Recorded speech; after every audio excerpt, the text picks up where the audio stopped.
Hoje eu escolhi um assunto sobre o qual nós já passamos um pouquinho por ele, né, há algum tempo atrás, há pouco mais de um ano, quando eu falei sobre transição planetária.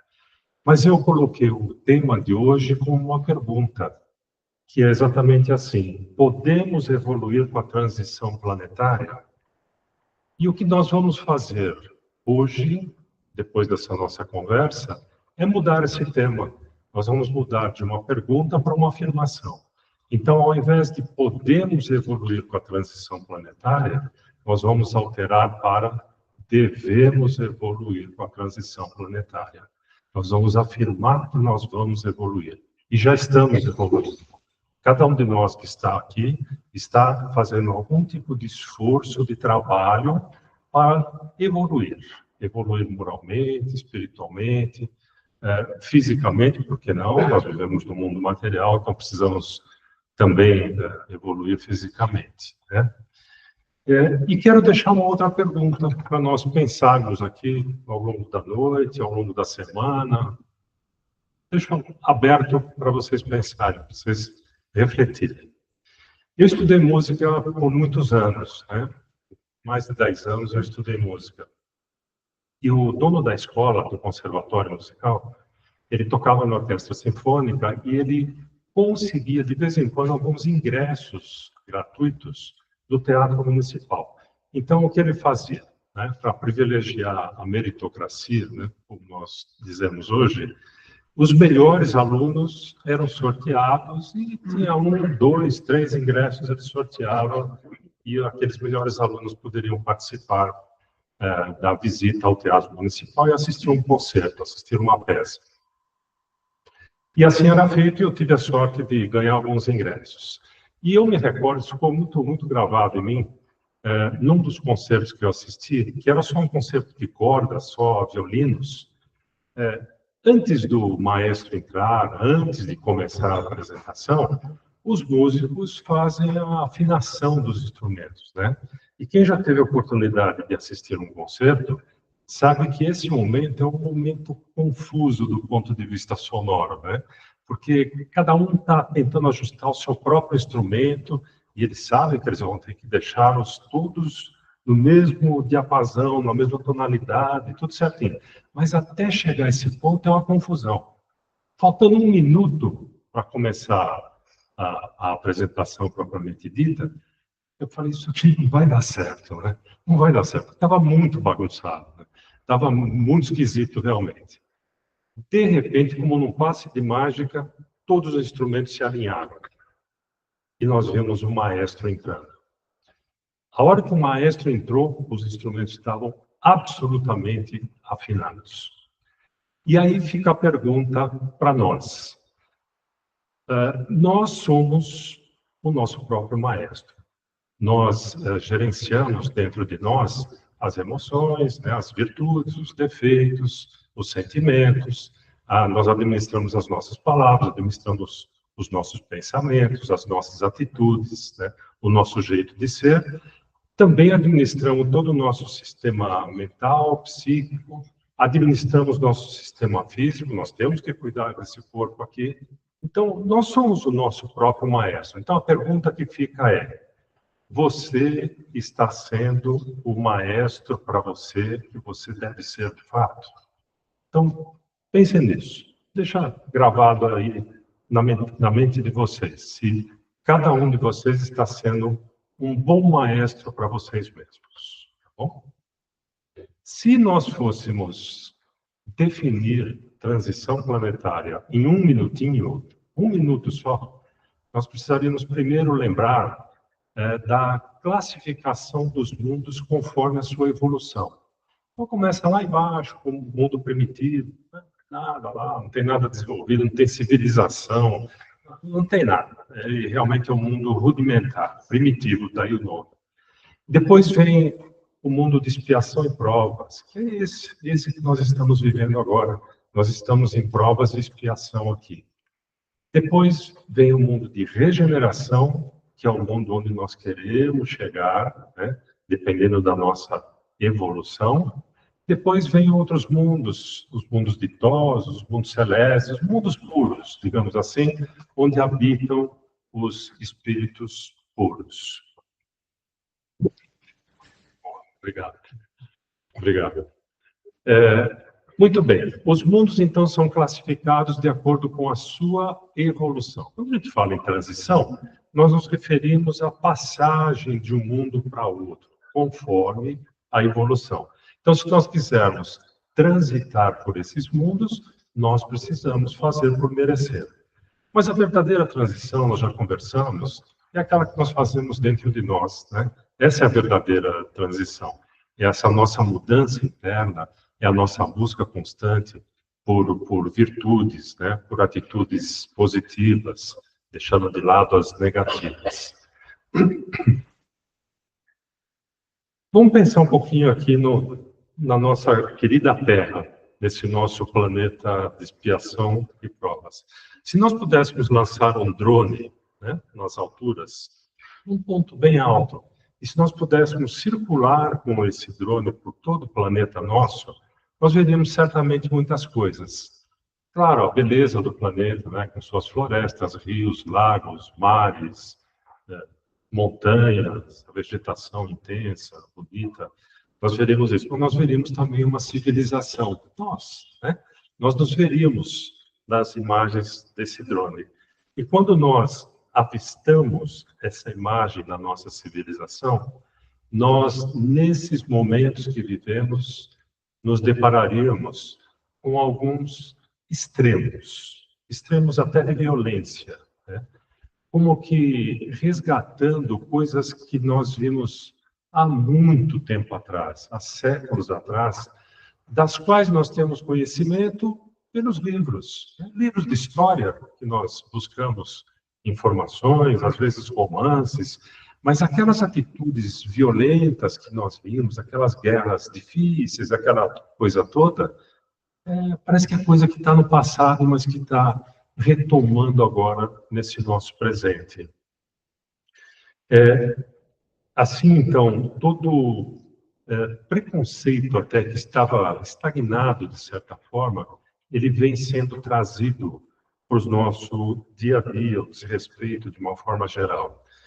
Eu trouxe aqui várias informações, vamos conversar com elas exatamente para facilitar a nossa reflexão sobre esse tema. Se nós pararmos um minutinho para pensar, eu acho que todos esses recursos materiais que existem hoje, e essa busca incessante, essa paixão que o ser humano desenvolveu por esses recursos materiais, eles facilitam muito essa escalada da violência, porque é aquela história de querer conseguir a qualquer preço, né? E qualquer preço significa não ajudar muito, né? Eventualmente prejudicar o outro. Se nós lembrarmos rapidamente também aqui do que acontece na África, por exemplo, onde nós sabemos que pessoas são escravizadas para trabalharem nas minas de pedras preciosas, de diamantes, né? E são escravizadas assim a todo momento. Lembraríamos ainda das guerras atuais, que já completou até aniversário, a guerra da Ucrânia, até a guerra no Oriente Médio também já está completando aniversário, né? E guerras em outros pontos da Terra. Ou seja, esse drone, ele captaria nesse momento uma imagem não muito boa, eu diria, né? Não muito boa.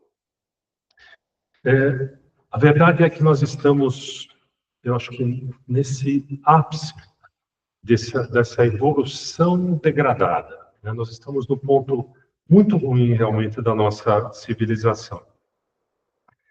É momento, então, de nós, cristãos, especialmente os espíritas, que têm um conhecimento ainda um pouquinho mais aprofundado das coisas que acontecem no mundo espiritual, de nós olharmos de novo para aquela imagem, para aquele mestre, para aquele guia, que de fato nos ensinou muita coisa e que de alguma maneira nós nos afastamos dele. Quando eu falo nós, não estou falando de nós aqui na sala nem em casa, eu estou falando da nossa humanidade, de uma forma geral, né?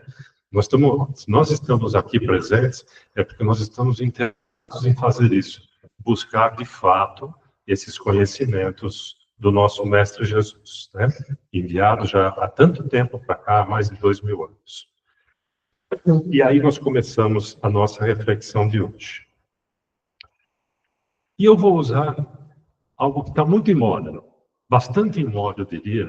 Né? De vez em quando eu sempre trago alguma coisinha aqui da atualidade, que são os cortes, né? Corte está em moda, né? Você pega um vídeo gigantesco, faz um cortezinho para dizer alguma coisa que você precisa, né, dar um enfoque especial. Então, eu vou fazer um corte aqui.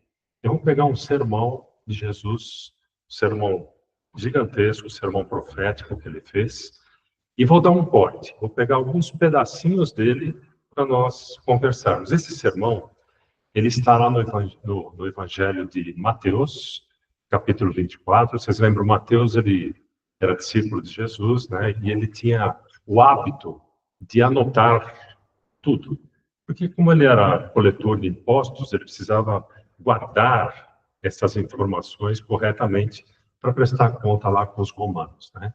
Então, ele, com esse hábito, ele registrou muita coisa que Jesus disse e principalmente fez. Começa assim o sermão profético. Aproximaram-se dele os discípulos, em particular, dizendo: Dize-nos, quando serão essas coisas? E qual o sinal da tua vinda e da consumação dessa era? Jesus já estava falando sobre esse momento que nós estamos vivendo aqui, da transição planetária, há 2000 anos. Em resposta, Jesus diz a eles: Vede que ninguém vos engane, pois muitos virão em meu nome, dizendo: Eu sou o Cristo, e enganarão a muitos. Eu vou falar nisso um pouquinho mais para frente, mas eu acho que esse é um ponto fundamental desse período de transição que nós passamos. Os falsos cristos, aqueles que dizem que são cristos, que são profetas, né? E se nós lembrarmos do Livro dos Espíritos, questão 625, é perguntado o seguinte: qual é o tipo mais perfeito que Deus ofereceu ao homem para lhe servir de guia e modelo? E a resposta lá está bem simplesinha: Jesus. Jesus. Esse é o modelo e guia que nós devemos seguir.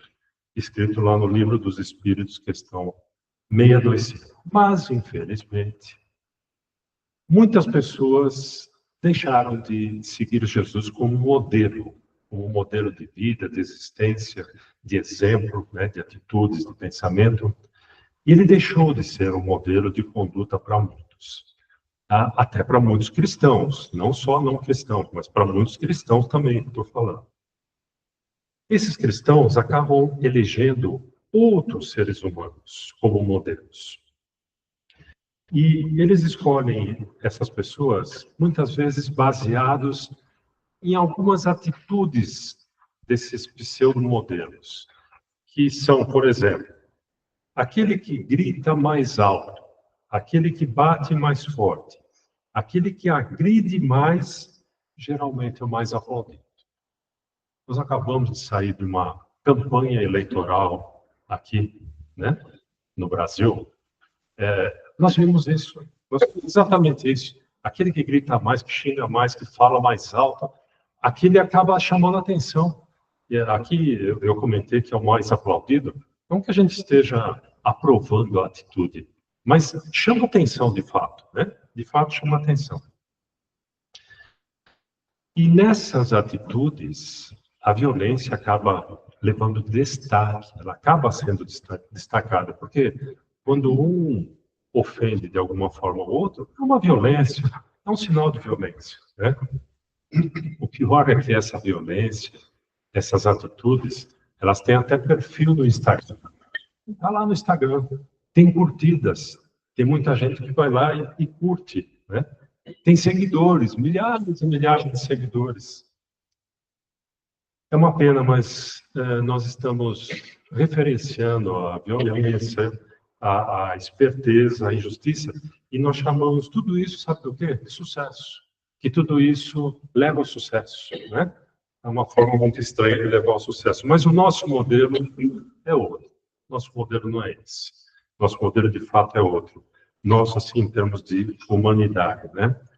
E vamos lembrar que ele disse para nós: aprendei comigo que sou brando e humilde de coração. Jesus disse isso para nós.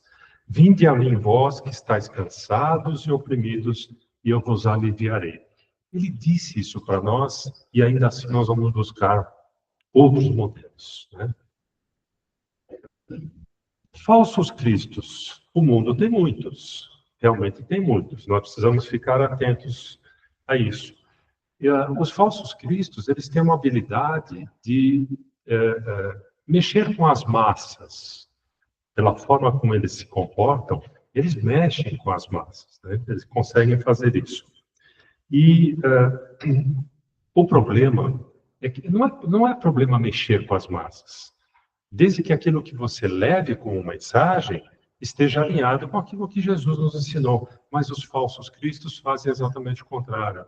Eles mexem com as massas, levando uma mensagem totalmente diferente daquela que Jesus nos deixou. Como nós fazemos para diferenciar um falso Cristo? Lembra da história da árvore? Como é que você conhece uma boa árvore? Pelos seus frutos. Olha os frutos. Veja o que aquela pessoa produziu, né? Historicamente falando, o que ela já produziu? Se os frutos são bons, ok, vamos prestar atenção. Mas se não são bons, afaste, porque não vai adicionar nada, né? Jesus mandou para cá Elias, Jeremias, né, Isaías, e todos eles fazem menção à idolatria. Idolatria. E é o que às vezes a gente acaba fazendo, a gente acaba idolatrando alguns seres, alguns humanos, né? E idolatria, nós sabemos do livro dos Espíritos, pela lei da adoração, só há um a adorar, e esse um é Deus. E a razão de nós adorarmos, razão e o perigo de nós adorarmos quem nós não devemos, é que existe um laço psíquico que faz com que nós acabemos imitando aquele a quem nós adoramos. Então, quando você adora a Deus, você acaba imitando os seus ensinamentos, as suas normas, as suas leis, e acaba se tornando cada vez mais divino, assim como Deus o é, né? Ao passo que, se você segue um falso Cristo, você também vai seguir os defeitos dele, né? E aí reside um grande perigo. Porque quando você idolatra alguém, você segue alguém, você começa a não tomar mais decisões. Você transfere as suas decisões para essa pessoa e deixa que ela decida por você. Então, veja o perigo que isso representa para nós, né? Deus ainda diz assim: vede que ninguém, perdão, Jesus, vede que ninguém nos engane, pois muitos virão em meu nome dizendo que eu sou Cristo. O que significa isso? Que em nome de Jesus, muitas deturpações ao longo do tempo aconteceriam, como aconteceram de fato. Vocês veem da Inquisição, né, da época da Inquisição, das guerras santas, da guerra entre evangélicos e católicos, da noite de São Bartolomeu, tudo em nome de Jesus, tudo em nome da igreja, tudo em nome da religião, e pessoas eram mortas.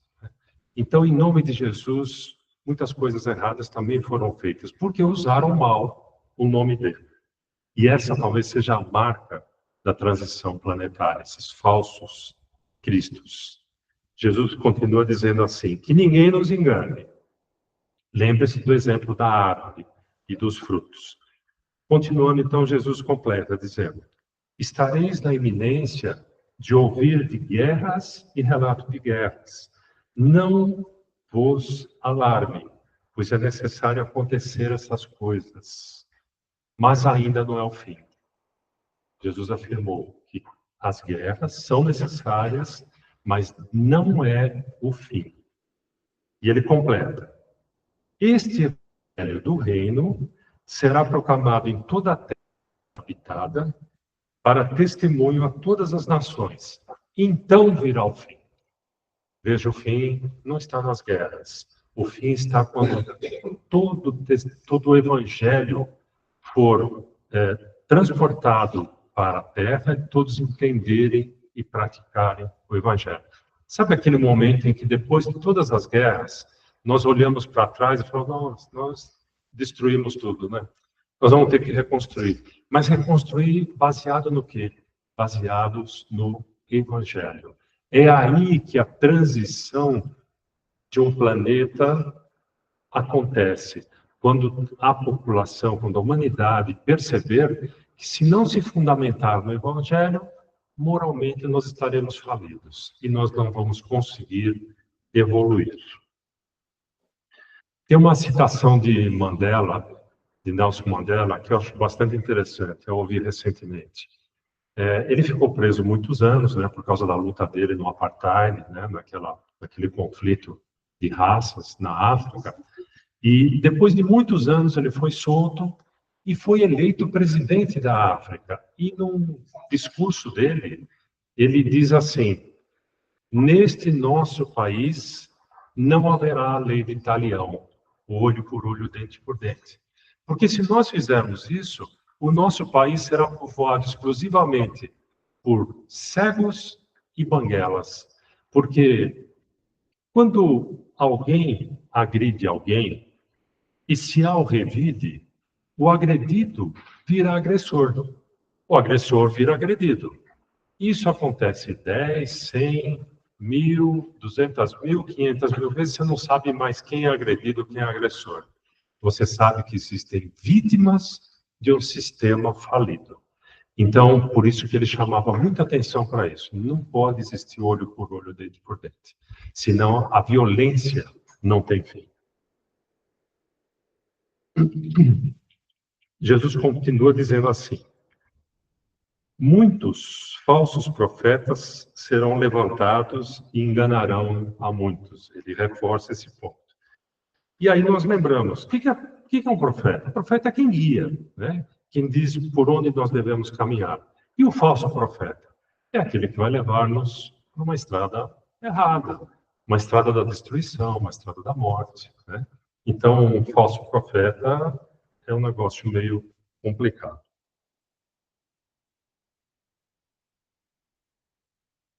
Ele continua, Jesus, mais um cortezinho desses dizeres dele. Ele diz assim: e por multiplicar a iniquidade, o que é iniquidade? Nós precisamos saber o que é iniquidade. Iniquidade é assim: depois que vocês voltarem para casa, vocês vão lá em qualquer telejornal, vocês vão ver um monte de iniquidade lá. Iniquidade, violência para todo lado, né? Iniquidade é pior do que violência, porque é quando o mal perde a vergonha de ser o mal. O mal vira tão comum, um negócio tão comum, banal, que ele se torna perverso, perverso demais. Então, isso é iniquidade. E Jesus diz então: e por multiplicar a iniquidade, o amor de muitos esfriará. E é aqui que nós precisamos pegar um ponto importantíssimo. O nosso amor esfriou. O nosso amor como humanidade esfriou. Nós estamos olhando muito para dentro de nós, bastante para dentro de nós, onde a aparência acaba sendo mais importante do que o nosso interior, daquilo que nós de fato somos, né? O nosso amor esfriou. E quando o amor esfria, algumas dúvidas aparecem na nossa cabeça, como, por exemplo, será que vale a pena ser bom? Será que vale a pena ser resignado? Será que vale a pena dar um sorriso? Sorriso. Tão bom dar um sorriso para as pessoas, né? Será que vale a pena? Será que vale a pena amparar alguém, estender a mão? Será que vale a pena eu me importar com outras pessoas? Quando o amor esfria, essas dúvidas começam a aparecer, né? Será que vale a pena me importar com alguém que não torce para o meu time? Será que vale me importar com alguém que não tem os mesmos ideais políticos que eu tenho? Será que vale a pena eu me importar com alguém que não divide as mesmas opiniões que eu divido? São perguntas que aparecem para nós. O amor esfriou até nos grupos familiares, né? De repente a gente vê que lá no WhatsApp uma pessoa prefere brigar com um irmão do que abrir mão da sua opinião, né? E às vezes a gente precisa abrir mão da nossa opinião também. E no momento adequado, mostrar quadros diferentes, mas talvez naquele momento seja importante abrir mão, para não perder o amor daquele irmão. O tempo ensina isso para nós, né? A experiência vai ensinando isso para nós. O amor pode esfriar mais ainda. Dependendo das nossas atitudes, ele ainda pode esfriar mais. Pois a iniquidade vem crescendo, essa perversidade vem crescendo. Essa turbulência, né, passa a ser algo comum, algo aceito. E Jesus termina dizendo assim, continua.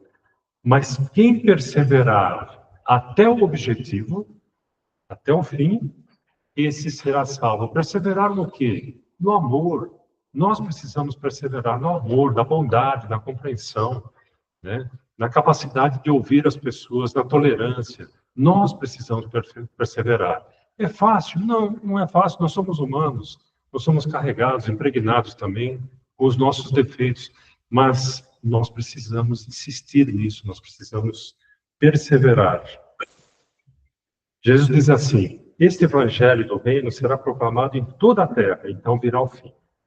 Portanto, olha o que ele diz aqui, quando virdes a abominação devastadora que foi falada através do profeta Daniel, estabelecida no lugar santo, quem estiver lendo, que compreenda. Uau! Aí ele gastou as palavras, vamos entender isso.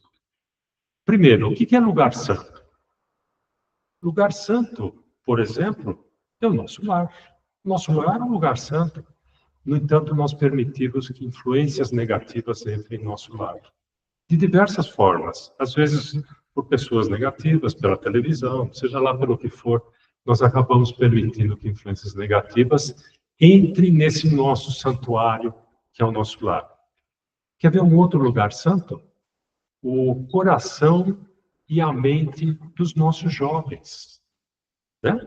Tão importante a nossa juventude, ela que vai tocar esse mundão aqui, né, daqui a pouco, a hora que nós partirmos daqui. No entanto, o que é que nós fazemos?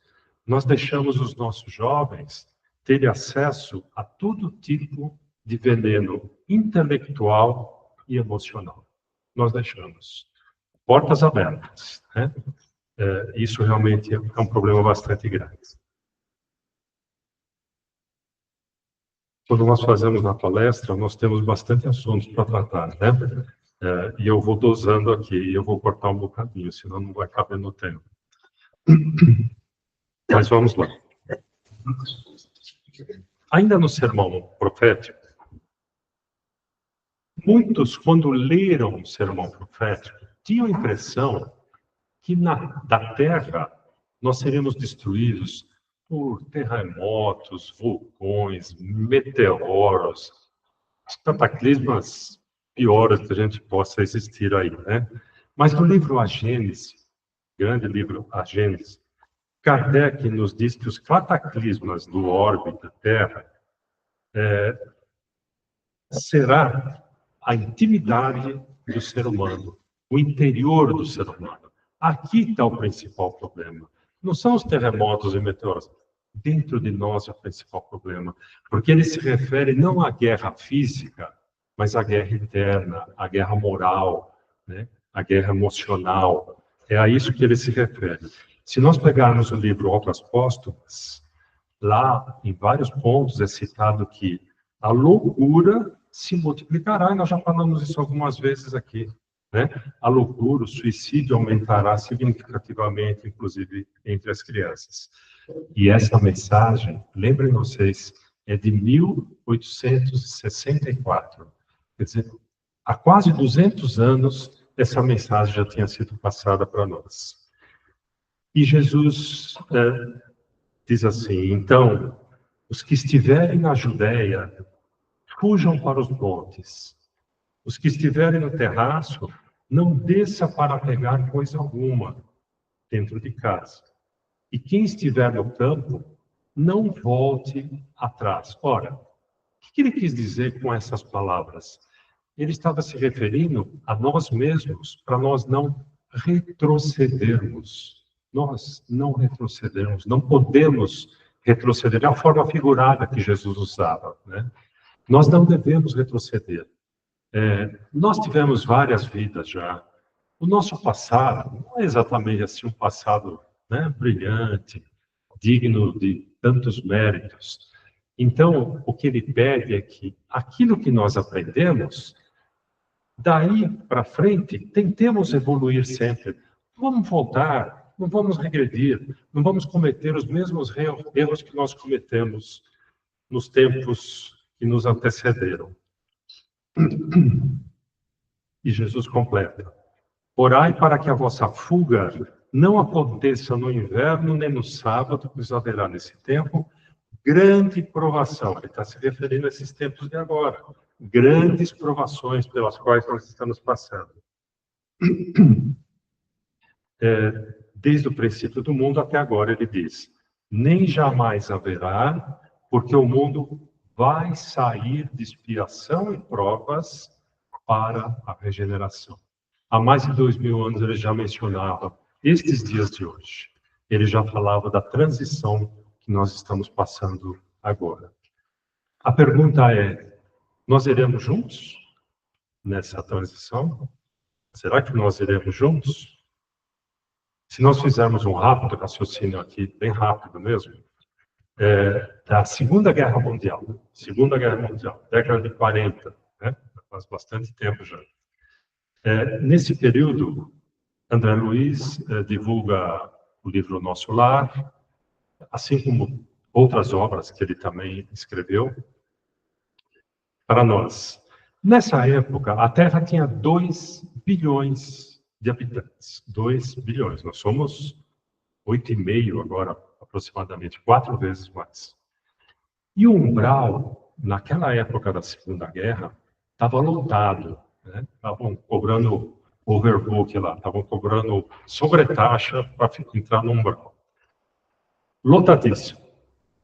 Vamos caminhar até os dias de hoje.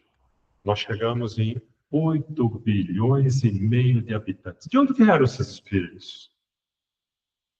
O umbral está meio vazio agora, né? O umbral está meio vazio. Eles vieram para cá. Vieram para cá, sendo dado a eles a oportunidade de eles mostrarem que eles entenderam a mensagem, que tudo aquilo que eles fizeram de errado poderia ser corrigido aqui neste planeta de expiações e provas.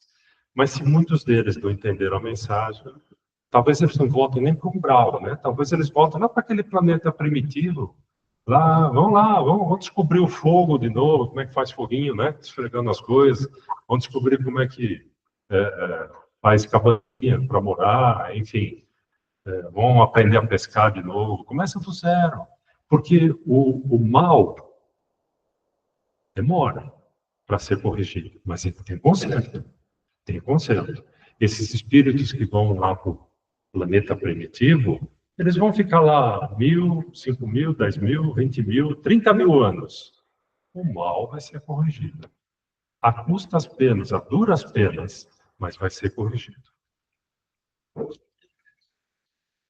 Eu quero terminar lembrando que tudo que nós semeamos é livre. Nós temos liberdade para semear o que nós quisermos. Só que nós vamos ter que colher. Aquilo que nós semeamos, nós vamos ter que colher. A loucura aqui de eu subir nessa mesa e resolver pular de cabeça no chão, Deus não vai se materializar aqui na frente e dizer: você não vai fazer isso. Mas eu posso fazer. Eu tenho livre-arbítrio, eu posso escolher. Só que eu vou colher um galo na cabeça se não piorar ainda, né? O fato é esse: nós somos todos livres para plantar.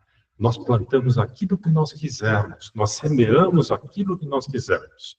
Só que nós vamos ter que colher. Mas mesmo na semeadura, Deus é tão bom que Ele manda alguns sinais assim para nós, né? E se Ele não manda esses sinais diretamente, Ele manda mensageiros. Alguém vai nos segurar aqui em cima da mesa e não vai deixar eu pular, né? Enfim, de alguma forma, Deus sempre está atento a nós, sem tolir o nosso livre-arbítrio. Mas a colheita nós vamos ter que arcar com ela, não tem jeito. E mesmo na colheita, ele nos envolve com amor. Quando ele nos coloca aqui nesse planeta, por exemplo, ele nos cerca também de pessoas que vão dispensar amor para nós, para nos ajudar na colheita, para nos ajudar nas provas pelas quais nós temos que passar. Só para encerrar. Espíritos puros. Espíritos puros, nós temos uma classe. Espíritos puros são espíritos puros. Pronto. Espíritos imperfeitos. Livro dos Espíritos, está lá. Quantos tipos de espíritos imperfeitos existem? 10. Né? Povo criativo. Espírito imperfeito é criativo. 10. Mas desses 10 eu quero chamar a atenção só para 2. Que são os batedores. Batedor é aquele que resolve tudo na pancada, na truculência, na violência. É um tipo de espírito que existe, a gente conhece um montão por aí, né? Não tem conversa, é tudo na briga. E o outro é o pseudo-sábio. Esse é um perigo. É um perigo. Porque tudo que ele nos fala tem um fundinho de verdade, tem uma meia-verdade. Ele apresenta a meia-verdade, mas nos vende a meia-mentira. Isso é um perigo, porque quando você ouve o pseudo-sábio falar, você fala, não é que ele tem razão, mas tem razão até a linha 2 somente. Porque se você continuar lendo o negócio, você vai ver que é uma furada, não é boa coisa. Nós não vamos nos dar bem seguindo aquelas recomendações. E, de novo, esses pseudo-sábios também tem canal no YouTube, também tem programa de TV, falam às massas, são influenciadores. Os que são bons, tá bom. Estou falando dos pseudo-sábios. Eles podem levar muita gente ao caminho errado, né? Ao caminho contrário àquilo que Jesus ensinou. Está chegando o tempo que Jesus vai nos mandar o time dele. E quando isso acontecer, quando chegar o time dele, nós vamos estar andando na rua, nós vamos esbarrar no Francisco de Assis, nós vamos esbarrar no Sócrates, nós vamos esbarrar em outros espíritos de luz. Chegado esse momento, aí ele vira o jogo, né? Aí ele fala, agora é hora de fazer a transição. E quem tiver condição, segue comigo. Quem não tiver, vai lá para outros mundos, né? Vai retrabalhar a sua vida. Vai trabalhar mais um bocadinho. Então é hora de nós pensarmos muito na nossa reforma íntima. Profundamente, de fato. E para, de fato, encerrar agora, de verdade. Nesse dia que Jesus trouxer o seu time, né, ele vai mandar para cá, provavelmente, 1 bilhão de habitantes de mundos já regenerados, que têm outros hábitos, outros gostos, outros procedimentos, onde o bem se sobrepõe ao mal, diferente do que nós vivemos hoje, onde o mal ainda se sobrepõe ao bem. Mas no mundo regenerado, ainda existe o mal, mas o bem está para cima. É mais notório isso, né? Nós vamos notar que aquele campo semeado realmente valeu a pena a gente ter trabalhado naquilo. Então, esse é o meu desejo. É o meu desejo que todo bem que nós semeamos aqui sejam cobertos de bênçãos. Sejam todos eles cobertos de bênçãos. Uma colheita farta nossa com essa semeadura na bondade, na generosidade, na humanidade, diz para nós uma coisa muito clara: o nosso barco não está sem leme. Cristo está no leme. Cristo está no comando.